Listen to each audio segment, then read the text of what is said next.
नमस्कार, मैं आपके साथ रंजना रावत और आप देख रहे हैं न्यूज रूम लाइव। बुलेटिन की शुरुआत बेगूसराय की खबर के साथ करेंगे। बेगूसराय में रजौड़ा हिंसा मामले को लेकर लगातार सियासत तेज हो गई है और इससे लेकर लगातार जेडीयू जो है वो गिरिराज सिंह पर निशाना साध रही है। उन्होंने कहा कि जेडीयू के पूर्व विधान पार्षदों ने केंद्रीय मंत्री गिरिराज सिंह का डीएम ऑफिस के पास पुतला भी दहन किया और जेडीयू नेताओं का आरोप है कि केंद्रीय मंत्री गिरिराज सिंह ने हिंदू मुस्लिम मामले को बेवजह तूल दिया है। लगातार इसे लेकर जेडीयू की नाराजगी सामने आ रही है और उन्होंने कहा कि नीतीश कुमार के सुशासन पर सवाल भी उठाया है। जेडीयू नेताओं ने यह भी कहा कि अगर गिरिराज सिंह सीएम नीतीश कुमार के सुशासन पर सवाल उठाते रहेंगे तो जेडीयू गिरिराज सिंह का नाम न सिर्फ विरोध करेगा बल्कि उनके खिलाफ चरणबद्ध आंदोलन भी करेगा। आपको बताते चले कि रजौड़ा में हिंसा के बाद गिरिराज सिंह ने रजौड़ा का दौरा भी किया और कहा कि बेगूसराय के साथ बिहार में भी हिंदू सुरक्षित नहीं है। ऐसे में वो कहां जाए। गिरिराज के दौरे पर जेडीयू के नेताओं ने आपत्ति जताई थी।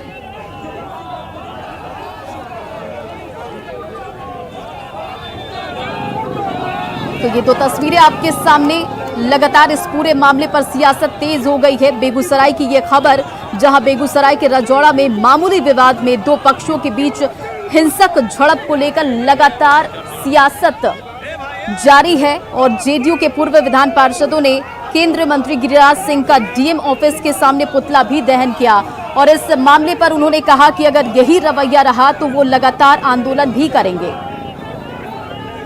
संविधान है वो बरकरार रहेगा, किसी कीमत पर ऐसे आदमी को हम लोग स्वीकार नहीं करेंगे और जब तक नरेंद्र मोदी जी इस आदमी को मंत्रिमंडल से बाहर नहीं करेगा तब तक जनता दल यूनाइटेड का संघर्ष जारी रहेगा। गिरिराज जी का जो भाषा था और उन्होंने जो यहाँ नफरत का बीज बोने का जो प्रयास उन्होंने किया तो लगा कि अगर इसको अभी नहीं रोका जाएगा तो बेगूसराय को भी वो दूसरे जिले के रूप में वो ढाल देंगे। और जेडीयू सांसद सुनील कुमार पिंटू ने गिरिराज सिंह को मुख्यमंत्री नीतीश कुमार से मिलकर नसीहत दी कि मिलकर वो अपनी बात रखें। ये देश सेकुलर है, देश में चाहे हिंदू हो, मुस्लिम हो, सिख हो, ईसाई, चारों को रहने का पूरा हक है। बिहार भी माननीय मुख्यमंत्री जी के नेतृत्व में एकदम सेकुलर है। कहीं भी किसी व्यक्ति को न बचाया जा रहा है न किसी को फंसाया जा रहा है। माननीय मंत्री जी गिरिराज जी को अगर लग रहा है कि उनके कंस्टिट्यूएंसी में हिंदुओं पर कोई अत्याचार हुआ है तो ये माननीय मुख्यमंत्री से मिले, बात करे। कहीं भी बिहार में किसी भी प्रशासन को किसी एक समुदाय, चाहे वो हिंदू हो चाहे मुसलमान, पर अत्याचार करने का छूट नहीं है। भाईचारे के साथ बिहार में सब रह रहे हैं और आगे भी रहेंगे। माननीय मंत्री जी को जो गलतफहमी हुई है वो माननीय मुख्यमंत्री से मिलने पर दूर हो जाएगी।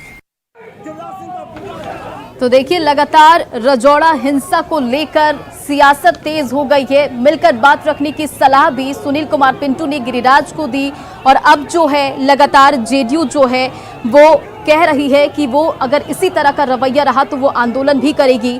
जेडीयू नेताओं का आरोप भी है कि केंद्रीय मंत्री गिरिराज सिंह ने हिंदू मुस्लिम मामले को बेवजह तूल दिया है।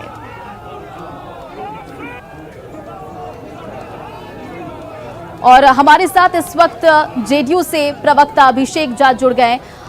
देखिए अभिषेक जी, कि जिस तरह से इस पूरे मामले पर अब सियासत तेज हो गई है और गिरिराज सिंह पर लगातार निशाना साधा जा रहा है, जेडीयू ने यह भी कहा है कि अगर यही रवैया रहा तो वो चरणबद्ध तरीके से आंदोलन भी करेंगे। क्या कुछ आप इस पर कहना चाहेंगे? देखिए, ऐसे मामले राजनीति के लिए होते ही नहीं है।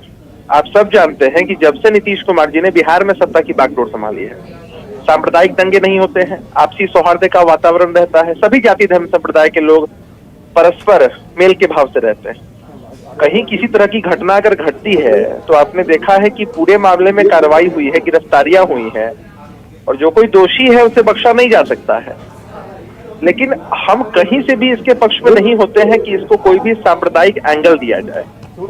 भाजपा के सम्मानित माननीय सांसद है गिरिराज सिंह जी या कोई भी जनप्रतिनिधि हो, उनको किसी भी ऐसे बयान से हमेशा बचना चाहिए जिससे माहौल खराब होने की थोड़ी सी भी आशंका हो सके। बहरहाल कोई किसी भी चश्मे से इस चीज को देखे, सरकार की, प्रशासन की, माननीय मुख्यमंत्री जी की, यही प्राथमिकता है कि इस तरह की घटनाएं घटती हैं तो त्वरित कार्रवाई की जाए, माहौल अच्छा रहे, माहौल ना बिगड़े, यही सरकार की प्राथमिकता में है।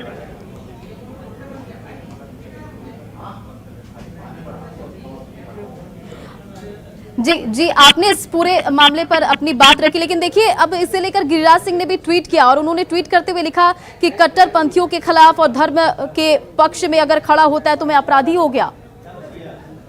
देखिए, जहां तक मेरी जानकारी है, जिस जगह से माननीय गिरिराज सिंह जी सांसद हैं, उस जगह पर आप चाहे एसपी देख लें, डीएम देख लें, माननीय सांसद महोदय को देखें, विधायकों को देखें, सभी हिंदू समाज से आते हैं।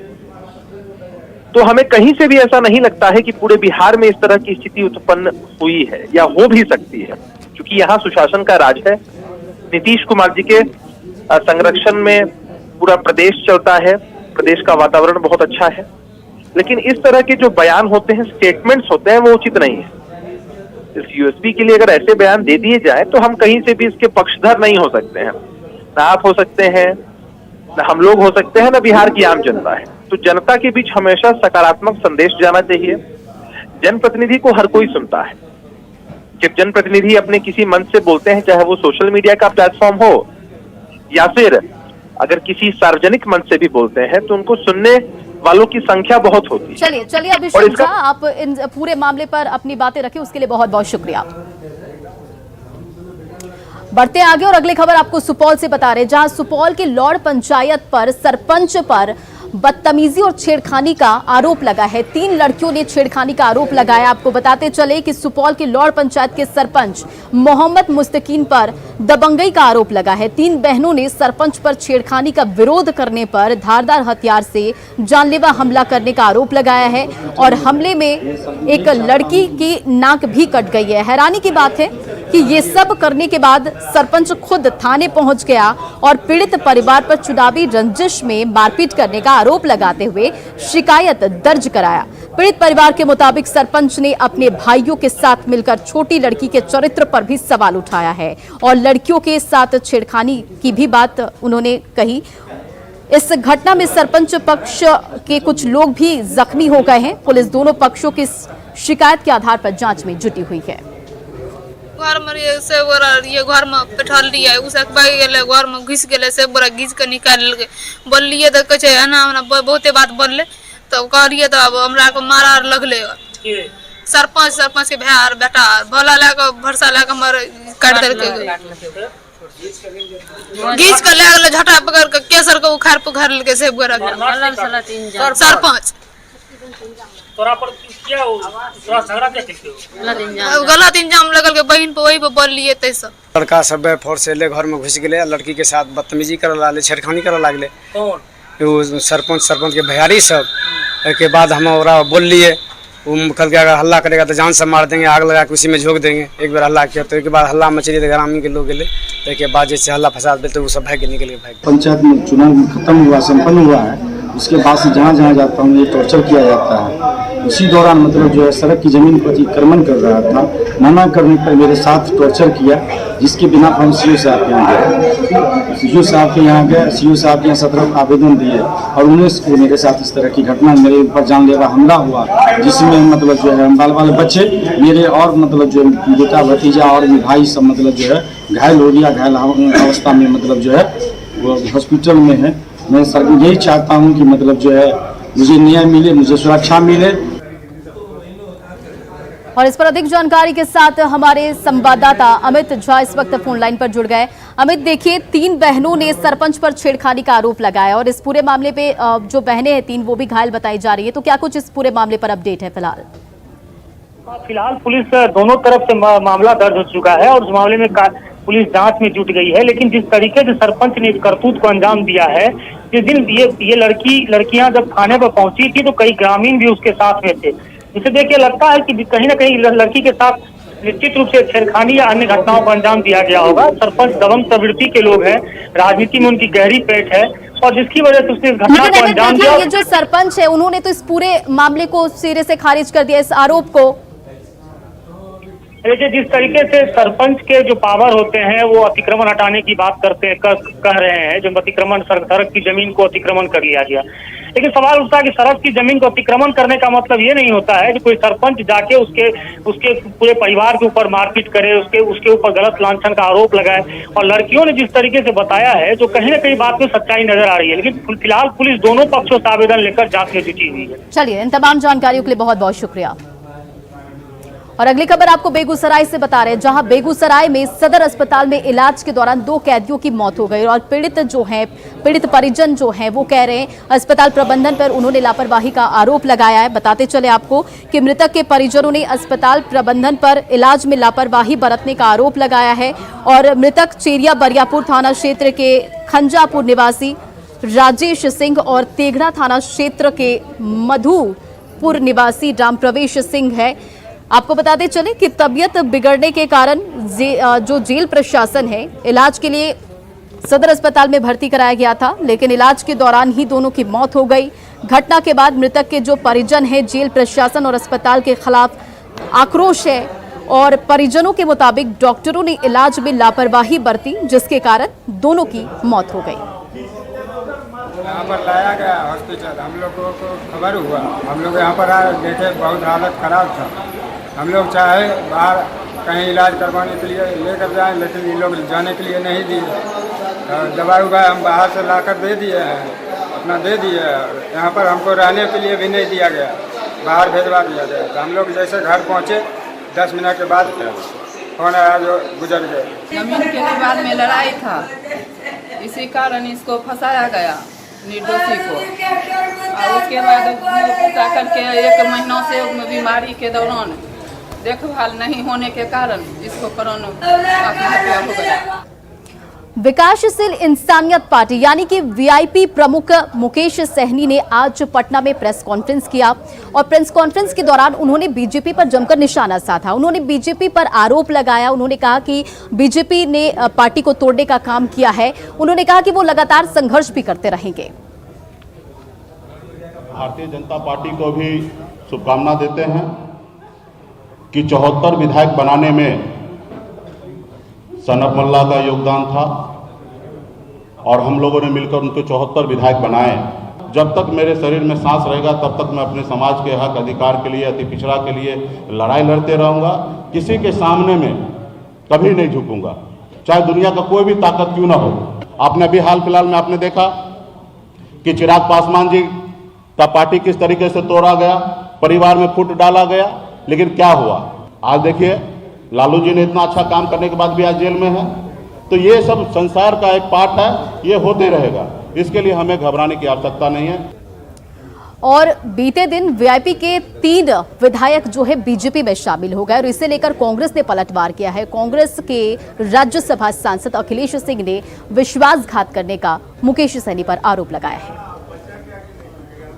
सहयोगी दलों के साथ जिस तरह से भारतीय जनता पार्टी अपना रवैया अपना रही है, उससे बाकी दल के लोग वहां समझें जो एनडीए की सरकार में वहां शामिल हैं, मांझी जी हैं,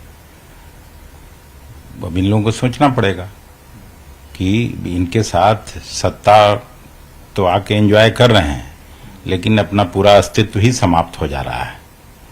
और इन लोगों ने बहुत होशियारी से मछुआरे समाज के साथ विश्वासघात तो किया ही, जानबूझ के 1.5 साल के लिए उनको एमएलसी में नामित किया, मंत्री बनाया और पीछे से सारे लोगों को ले गया। केवल इनके साथ नहीं, लोजपा के साथ भी यही हुआ। और आपने कई ऐसे गांव सुने होंगे जहां के जो लोग हैं वो डॉक्टर, इंजीनियर या प्रशासनिक विभाग में जाकर अपने गांव के नाम रोशन करते हैं, लेकिन एक ऐसा भी गांव है जिन्हें चोरों के गांव के नाम से जाना जाता है। बात अररिया की कर रहे हैं। आपको बताते चले कि बिहार के अररिया जिले के स्थित एक गांव चोरों के गांव के नाम से भी जाना जाता है। जोकीहाट थाना क्षेत्र स्थित शकरपुरा गांव में अधिकांश लोग चोरी के आरोपी हैं और चोरी के आरोपियों को पकड़ने के लिए दूसरे राज्यों की पुलिस अक्सर इस गांव में आती है। चोरों का गांव कहे जाने वाले गांव के लोगों से बातचीत की हमारे सहयोगी सतीश कुमार ने। आपने ऐसे कई गांव देखे होंगे जहां पर आईएएस और आईपीएस बनकर निकलते हैं, ऐसे भी आपने गांव देखे होंगे जहां पर सरकारी नौकरियों में जो है गांव का हर शख्स जो है सरकारी नौकरी में रहता है, लेकिन आपने यह नहीं सुना होगा कि एक ऐसा गांव जो चोरों का गांव है। हम बता दें कि बिहार के अररिया का जोकीहाट प्रखंड है और यह जो गांव है उसको सकरपुरा कहा जाता है। और हम बता दें कि सकरपुरा जो है दिल्ली के इलाके में बहुत पहले हुआ करता था। जब वहां पर मेट्रो लाइन बिछाया गया तो उस बस्ती को उजाड़ दिया गया। और बता दें कि कोई वर्ष यहाँ पर ऐसा नहीं होता है जिस साल पंजाब, हरियाणा, दिल्ली, हिमाचल प्रदेश और कर्नाटक की पुलिस यहाँ पर चोरी के सिलसिले में अभियुक्त को तलाशने के लिए इस गांव में नहीं आती हो। यहाँ के स्थानीय लोगों से हम बात करेंगे। Delhi police, Haryana police, Mumbai police और राजस्थान पुलिस, ये सब हमेशा आते रहता है। अभी जो है कर्नाटक पुलिस अभी कर्नाटक की पुलिस आई थी मुख्तार फितानवारुल का नाम से। अब वो किस वार्ड का है, ये वार्ड सही नहीं दिया है, दर्शाया है, जिसकी वजह से ये परेशान। अब कहाँ कहाँ ढूंढेगा उसको, ये अल्लाह ही आलम जाने। तो इस गांव को जो है क्या चोर गांव के नाम से लोग जानते हैं? हाँ जी, चोर गांव के नाम से ही जानते हैं ज़्यादातर। गांव का नाम हो गया सकरपुरा। हाँ, सकरपुरा। लोग बताया कि पासपोर्ट का कुछ मामला है, कागज आया है। अच्छा। और आप चलिए घर बताइएगा उसका। चोरी का मामला है ये तो हम नहीं पता सही। कहाँ से आए हैं लोग? कर्नाटक से हैं। कर्नाटक पुलिस से हैं लोग। जी हैं? जी।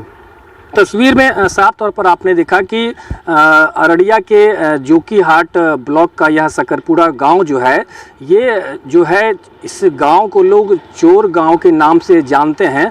और हम बता दें कि जब हम खबर करने इस गांव में पहुंचे हैं तो कर्नाटक की पुलिस यहां पर किसी चोर की गिरफ्तारी को लेकर यहां पर पहुंची हुई है। ऐसे में समझा जा सकता है कि जोकीहाट के सकरपुरा गांव को आखिर चोर का गांव क्यों कहा जाता है। सतीश कुमार, न्यूज़ 18, जोकीहाट, अररिया।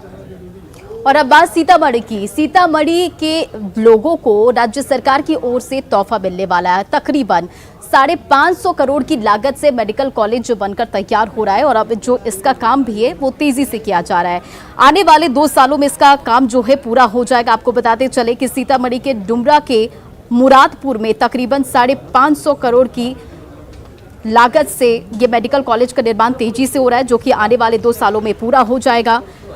और मेडिकल कॉलेज बनने के बाद लोगों को बेहतर चिकित्सा सुविधा भी उपलब्ध कराई जा सकेगी। देखिए संवाददाता राकेश रंजन की रिपोर्ट। सीतामढ़ी जिले वासियों को मेडिकल कॉलेज के रूप में एक बड़ी सौगात मिलने वाली है और सीतामढ़ी के जिला मुख्यालय डुमरा के मुरादपुर कृषि भवन में मेडिकल कॉलेज का निर्माण हो रहा है। और कहा जा सकता है कि सीतामढ़ी जिले वासियों के लिए यह एक बड़ी सौगात होगी और काफी तेजी गति से मेडिकल कॉलेज का निर्माण हो रहा है। और आने वाले तकरीबन 2 सालों के भीतर यहाँ के लोगों को मेडिकल कॉलेज की सुविधा मिलेगी, जो चिकित्सा के क्षेत्र में काफी बेहतर होगा। और अब बात पटना की, जहां नन्हे बच्चों ने आज प्रभात फेरी निकाली और उन्होंने दहेज मुक्त और पूर्ण शराबबंदी पर जोर दिया। और पूर्ण शराबबंदी और दहेज मुक्त समाज को लेकर प्रभात फेरी निकाली, जिसका बीएमपी के डीआईजी ने भी सराहना की है। आपको बताते चले कि इनका कहना है कि बच्चों की इस अपील का असर समाज पर जरूर पड़ेगा। और हमारे सहयोगी अमित कुमार ने इसका जायजा लिया। स्वच्छता को लेकर के, शराबबंदी को लेकर के यहाँ पे बच्चों ने, जो छोटे छोटे बच्चे हैं वो देख सकते हैं यहाँ पे मार्च निकाला है। और सीधे तौर पे ये लोग बोल रहे हैं कि शराब पीना बंद करो, तो सुन सकते हैं दहेज लेना बंद करो, स्वच्छता जो है उसको रखो। तो ये यहाँ पे जो है बच्चों का ये अनोखा जो है मार्च है। देखिए क्या बोल रहे हैं। दहेज लेना बंद करो, भारत को स्वच्छ बनाओ, दहेज लेना बंद करो, शराब पीना बंद करो, भारत को स्वच्छ बनाओ। देखिए ये छोटे छोटे बच्चे हैं और ये बच्चे जो हैं वो लोगों से अपील कर रहे हैं कि शराब पीना बंद करें, दहेज लेना बंद करें, भारत को, बिहार को स्वच्छ बनाएं। तो इन बच्चों के इस अपील का कितना असर जो है वो समाज पे होता है, ये देखना अहम होगा। लेकिन सबसे बड़ी बात है कि इन बच्चों ने जो छोटे छोटे कदम से कदमताल करते हुए एक अपील किया है लोगों से, ये कह सकते हैं कि इन बच्चों के इस अपील का असर जो है वो निश्चित तौर पे आने वाले दिनों में देखने को मिलेगा। वो बड़े हों तो उनको स्पष्ट हो कि विषय स्थापना दिवस क्या होता है और सरकार की जो प्रतिबद्धता है नशा मुक्ति का, दहेज मुक्ति का, जो सामाजिक बुराइयां हैं उसके प्रति संवेदनशील और जागरूक होने का, तो बचपन में ही नींव पड़ती है सामाजिक बुराइयों से लड़ने का। के साथ अमित कुमार, न्यूज़ 18 पटना। और फिलहाल इस बुलेटिन में इतना ही। बने रहे आप न्यूज़ 18 बिहार झारखंड के साथ।